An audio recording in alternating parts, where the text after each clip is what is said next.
কলসি, আমি অফিসের জন্য বেরিয়ে পড়লাম। হ্যাঁ পটল বাবু, আমি আপনার জন্য শরবত বানিয়ে আনছি, আপনি দাঁড়ান। না কলসি, থাক, লাগবে না, আমার দেরি হয়ে যাচ্ছে। আপনি দাঁড়ান তো, এখনই হয়ে যাবে শরবত। তুই কি ভেবেছিস কলসি?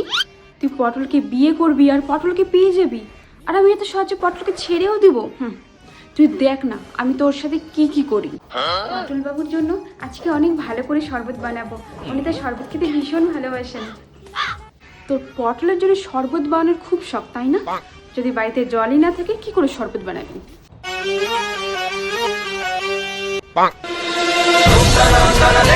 বোতলে জল নেই, কি করে বানাবো আমি শরবত? কি করে বানাবো শরবত? প্রভু, তুমি কোন দোটানে ফেলে দিলে আমায়। বাইরে পটল বাবু আমার জন্য অপেক্ষা করছে, উনি শরবত খাবেন, ঘরে একটুকু জল নেই। আমি এখন কি করব? কি করব আমি? এত গরম পড়েছে, উফ, প্রচুর গরম।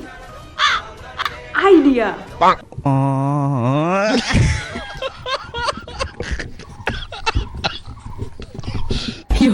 এই তো, আমার পটল বাবুর জন্য আমি শরবত বানিয়ে ফেলেছি। পটল বাবু, পটল বাবু, আপনার শরবত। শিট, আমি এবারও হেরে গেলাম, কিন্তু এর পরের বার তোকে ছাড়বো না বলে রাখলাম কলসি।